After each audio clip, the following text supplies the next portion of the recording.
ప్రభువా నాకు సమస్తము సాధ్యం. నా స్థితిని మార్చగలిగిన దేవుడు నీవేనయ్యా. ఆరోగ్యం ఇవ్వగలిగిన దేవుడు నీవేనయ్యా. ఈ మాట చాలు. ఇక నుంచి తీర్మానం చేసుకుందాం. మన కుటుంబం ఆశీర్వదించబడుతుంది. మన తర్వాత తరాలు ఆశీర్వదించబడుతూ ఉంటారు. ప్రార్థన చేద్దాం. మన తర్వాత తరాలకు మనం ఆశీర్వాదకారకులుగా ఉండాలి. ఆశీర్వాదకారకులుగా ఉండాలి. ప్రార్థన చేద్దాం. ప్రభువా, ఇప్పటి వరకు నా మీద ఉన్న శాపమును తొలగించండి అయ్యా. నా పాపము క్షమించండి అయ్యా. పాపము క్షమించగలిగే అధికారము నీకు మాత్రమే ఉందయ్యా. నన్ను క్షమించండి అయ్యా. నేను పాపం చేస్తానయ్యా. నేను పాపం చేస్తానయ్యా. ఇప్పటి వరకు నీ సన్నిధిలో ఏదో వస్తూ ఉన్నాను, వెళుతూ ఉన్నాను, కానీ నా స్థితిని మాత్రం వదలలేకపోయిందయ్యా. నా స్థితిని నేను విడిచిపెట్టలేకపోతున్నాను. ఈ లోకము నన్ను ఆకర్షిస్తుందయ్యా. ఈ లోకము నన్ను లాగేస్తుందయ్యా. ఈ పాప భూమిలో నుంచి నేను రాలేకపోతున్నానయ్యా. ఆయన ఈరోజు నేను విడిపిస్తాను. ఆ బంధకాల నుంచి నేను విడిపించడానికి ఆయన సిద్ధంగా ఉన్నాడు. నా కుమార్తె నిన్ను విడిపిస్తానని ఆయన చేతులు చేస్తా ఉన్నాడు. నా కుమారుడా, నువ్వు బయటికి రా. నీ స్థితి నుంచి బయటికి రా. ఆ ఊరి నుంచి బయటికి రా అని ఆయన తన చేతులు చాటుతున్నాడు. వస్తావా? వస్తావా? ఆయన పిలుస్తూ ఉన్నాడు. ఆయన పిలుపులో నీవు చూడలేదు ఎత్తైన స్థావరంలోనికి నేను ఎక్కించబోతున్నాడు. నువ్వు ఊహించలేదు గొప్ప మేలు నీ కుటుంబంలో జరిగించబోతున్నాడు. నేను ఆశీర్వదించబోతున్నాడు. అనేకులకు ఆశీర్వాద కారణముగా నేను ఉంచబోతున్నాడు. యేసయ్యా, యేసయ్యా, నా స్థితిని చూడదయ్యా. ఇప్పటి వరకు నేను ఎన్నో చేశానయ్యా. ఎవరెవరికో స్థానం ఇచ్చాను, వేటుకో స్థానం ఇచ్చానయ్యా, చోటిచ్చానయ్యా. ఇక నుంచి నువ్వు రండయ్యా. మీరు మా యొక్క కుటుంబంలో ఉండండి అయ్యా.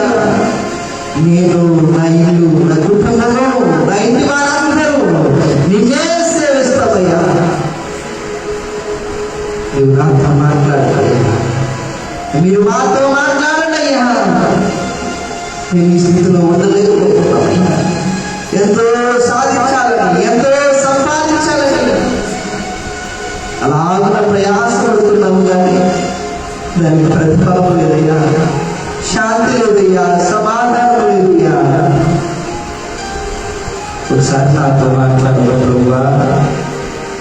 నువ్వు నా స్థితిని చూడవా ప్రభువా?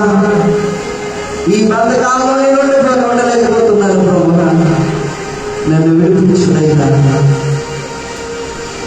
ప్రతి ఒక్కరు కూడా ఈ సమయాన్ని సద్వినియోగం చేసుకున్నాను. దేవుడు మనకి ఇచ్చిన ఈ గొప్ప తరుణాన్ని సద్వినియోగం చేసుకున్నాను. నీవు పలికితే నాకు మేలయ్యా. నీవు పలికితే నాకు మేలయ్యా. నీ దర్శనమే నాకు చాలయ్యా. నీ దర్శనమే నాకు చాలయ్యా.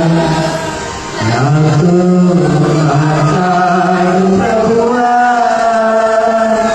నీవే మాట్లాడు ప్రభువా. నాతో మాట్లాడు ప్రభువా. నీవే మాట్లాడమయ్యా. మేమందరం కూడా నీ మాటతో మాట్లాడాలి ప్రభు.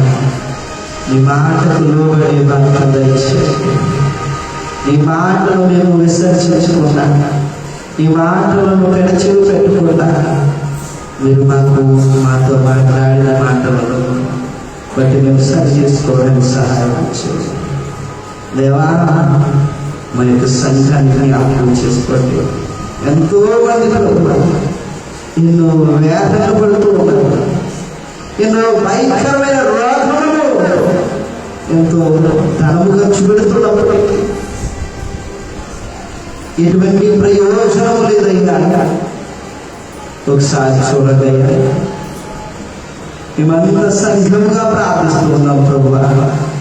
నీ బిడ్డలను తాకండి ప్రభువా, నీ బిడ్డలను తాకండి ప్రభువా. ఒకసారి ఉండండి, నీ గాయపడిన హస్తాన్ని బిడ్డలపై ఉంచండి. డాక్టర్లు కంటే పరమ వైద్యుడు నువ్వు, డాక్టర్లు కంటే పరమ వైద్యుడు. నీ గాయపడిన హస్తాన్ని బిడ్డలపై ఉంచండి. నీ శిలువలో కాచిన రక్తము బిడ్డలపై ప్రోక్షించండి. ఊరులను కండరాలను ఎముకలను ఉంటండి, స్వస్థపరచండి ప్రభా. నీకు కాకుండా వేరే వాటిని చోటిస్తూ ఉన్నారు ప్రభా. ఇక అయినా ప్రభా నీకు చోటిచ్చేవాడు, నిన్ను కలిగిన కుటుంబముగా ఉండి నీవిచ్చే ఆశీర్వాదం పొందుకోవడానికి సహాయం చేసేయాలి. అయినా ప్రభా మా సంఘములో ఎంతో మంది ఆర్థిక ఇబ్బందులతో బాధపడుతూ ఉన్నారు. ఆర్థిక పరిస్థితుల వల్ల ఇంకా కష్టపడతాం, ఇంకా కష్టపడితే అప్పుడు తీర్చుకోగలమేమో, ఇంకా కష్టపడితే మేము పైకి రావచ్చేమో అని మీకు దూరం అయిపోతున్నారేమో ప్రభా. ఒకసారి జ్ఞాపకం చేసుకోండి, ఒకసారి జ్ఞాపకం చేసుకోండి అయ్యే వారిని. ఒకసారి మేము చూస్తే, ఒకసారి మీరు ఆశీర్వదిస్తే, మీరు నింపని భావులు తోటలను, పండ్లను, కాయలను మీరు ఎలాగైతే పొందుకుంటారో అలాగా ఊహించని మేలులో బిడ్డలు నింపమని నేర్చుకుంటాం. నీకు సమయం ఇచ్చినప్పుడు, నీ మాటకు లోబడినప్పుడు ప్రభా బిడ్డలు ఆశీర్వదించే దేవుడు ప్రభా. సంఘము ఎంతో మంది ఐక్యత సమాధానం లోపించిన వారై ఉన్నారు ప్రభా.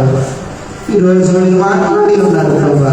కుటుంబం ఆశీర్వదించబడకపోవడం, దానికి గల కారణము కుటుంబంలో ఐక్యత లేకపోవడం వల్ల, చిన్న చిన్న గొడవల వల్ల, పెద్ద పెద్ద అవరోధాలు, పెద్ద పెద్ద ఆఘాతాలు ఏర్పడుతూ ఉన్నాయి. మీరు సెలవిస్తున్నారు, మీరు నాకు సమీపంగా ఉండాలన్నా, నా సహవాసంలో ఉండాలన్నా ముందు మీ సహోదరులతో సమాధానపడి రమ్మని సెలవిస్తున్నారు. అలాగే ప్రభా కుటుంబాల్లో సమాధానం లేకుండా, శాంతి లేకుండా, ఐక్యత లేకుండా చేస్తున్న దురాత్మ శక్తిని యేసు నామములో బంధించమని కూర్చున్నాము దేవా. దేవానికి వందనాలు. సహోదరుల ఐక్యత కలిగి ఉండటం ఎంత మేలు, ఎంత మనోహరము అని సెలవిచ్చిన దేవుడు. అతడి ఆశీర్వాదం ఉంటుందని సెలవిచ్చిన దేవుడు. అందరూ కష్టపడినప్పుడు ఏది కూడా మనల్ని ఏమీ చేయలేదు, ఏ సాతాను శోధన మనల్ని ఏమీ చేయలేదు. కుటుంబంలో ఐక్యత లేకుండా చేస్తుంది, సమాధానం లేకుండా చేస్తున్నాయి ప్రభా. ఒకసారి ఈ కుటుంబాలను జ్ఞాపకం చేసుకోండి ప్రభా. నీ చిత్తమైతే వారి నోటి నుండి క్షమించి క్షమాపణ అనే మాట రావడానికి సహాయం చేసి, ఆగిపోయిన ఆశీర్వాదం ఎప్పుడైతే క్షమించిన వారై ఉన్నారో అప్పటి నుంచి ప్రారంభమవుతుందని మీరు లేఖనంలో సెలవించిన వారు అన్నారు ప్రభా. అలాగా వాక్యము విని విడిచిపెట్టడం కాదు, కానీ నీ వాక్యాన్ని బట్టి మేము జీవించే వాక్యం దయచేయమని అడుగుతున్నాము ప్రభా. నీ మాటలు విధేయత చూపించిన నోవాహు కుటుంబము ఎలాగ రక్షించబడి ఉన్నారో లోకంలో ఎన్నో చూస్తూ ఉంటాం. లోకంలో వారు ఎన్నెన్నో చేస్తూ ఉంటారు, కానీ మేము నిన్ను కలిగి ఉన్నాము. నీ మాటలు లోబడితే ప్రభా ఎన్ని అపాయాలు, అడ్డంకులు, అవరోధాలు, ఎన్ని వ్యాధులు, బాధలు, మరణకరమైన పరిస్థితులు వచ్చినా కూడా నీవు మమ్మల్ని రక్షించే దేవుడు. మరి మేము నమ్మి నిన్నే గురిగా ఎంచుకొని నీ మార్గంలో నడిచే వారు కూడా సహాయం చేయండి. అంత్యకాలంలో అనేకమైన అవరోధాలు సృష్టించడానికి, మా విశ్వాసంలో నుంచి బయటికి లాగడానికి అనేకమైన సాతాను శక్తులు ప్రయత్నాలు చేస్తూ ఉంటున్నాయి. ఆ సాతాను శక్తులను జయించి నీవు మాత్రమే దేవుడు అని నిన్ను కలిగి ఉన్న మేము నిన్ను విడవకుండా, నిన్ను వదలకుండా నీ మార్గంలో నడిచే భాగ్యాన్ని తెచ్చి మనం ఉంచుకున్నాము. దేవా, ప్రతి కుటుంబము నీకు స్థానం ఇచ్చే కుటుంబముగా, నీకు చోటిచ్చే కుటుంబముగా, నిన్ను ఆహ్వానించే కుటుంబముగా, కుటుంబ సమేతముగా నిన్ను మాత్రమే ఆరాధించే బిడ్డలుగా ఉన్నట్లు మా యొక్క సంఘములో ప్రతి కుటుంబాన్ని దీవించమని, ఈ యొక్క కొడుకులు మొదటి కొడుకును ఘనముగా జరిగించి ఉన్నాము. రెండవ కొడుకు కూడా మీరు ఘనముగా జరిగించండి. రాబోతున్న దైవజనులను ప్రభువా, నేను వారి యొక్క మార్గంలో మీకు తోడుగా ఉన్నాను. నేను క్షేమాన్ని ఇచ్చి మా మధ్యకు క్షేమముగా తీసుకురమ్మని అడుగుతున్నాము. అలాగే మూడవ దినమును కూడా ఈ దైవజనులు రాబోతున్నారు కనుక వారి ప్రయాణాల్లో తోడుగా ఉండి మా యొక్క సంఘములకు మాత్రం ఏ ఆత్మీయ ఆహారం అయితే పొదువయ్యున్నదో ప్రభువా, ఆత్మీయ ఆహారం మాకు నిండుగానే ఇచ్చేమని అడుగుతున్నాం తండ్రి.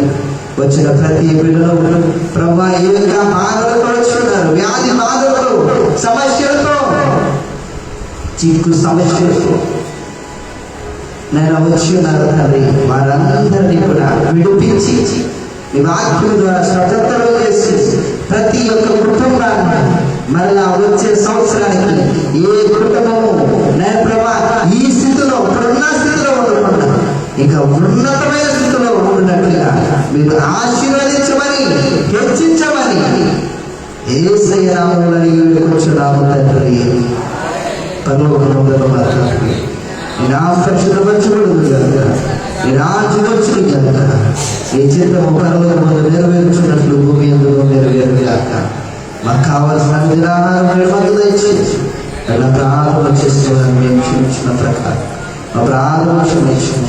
మమ్మల్ని శోధనతో కనిపిస్తుంది తప్పించి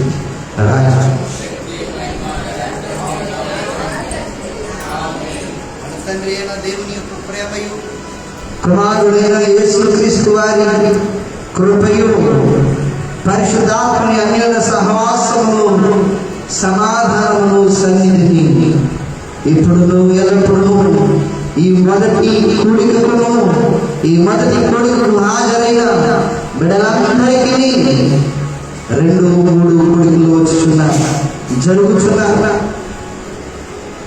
సభలను సదాకాలము తోడై నడిపించును గాక. యేసు రక్తమే చేయము, శిలువ రక్తమే చేయము, కలువ రక్తమే చేయము, ప్రభు యేసు రక్తమే సంపూర్ణ విషయం కలుగును గాక. ఆమె పరిశుద్ధానికి వందనాలు తండ్రి. అయినా ఈ యొక్క అల్పాహారము ఏర్పాటు చేసిన ప్రభా, నీ బిడ్డలైన వరాలు గారి కుటుంబాన్ని బట్టి ప్రార్థన చేస్తున్నాం ప్రభా. నీ బిడ్డలైన వారు ఆత్మీయ ఆహారము తిన్న తర్వాత శారీరక బలహీనత లేకుండా ఉండాలనే ఉద్దేశంతో ప్రభా నేను అల్పాహారము తయారు చేసిన వారి ఉన్నారు ప్రభా. నీ బిడ్డలు నీ కొరకు ఖర్చు చేసిన దానికంటే ప్రభా 30 60 100 వారికి అనుగ్రహించి వారి కుటుంబానికి రావాల్సిన ఈ కుటుంబ ఆశీర్వాద సమయం ద్వారా రావాల్సిన ఆశీర్వాదము మీరు అనుగ్రహించమని తెలుసున్న బిడ్డలకు ప్రతి ఒక్కరికి మంచి ఆరోగ్యం, శక్తిని, బలాన్ని తెచ్చమని యేసయ్య నామములో అడిగి పెట్టుకుంటున్నాము తండ్రి.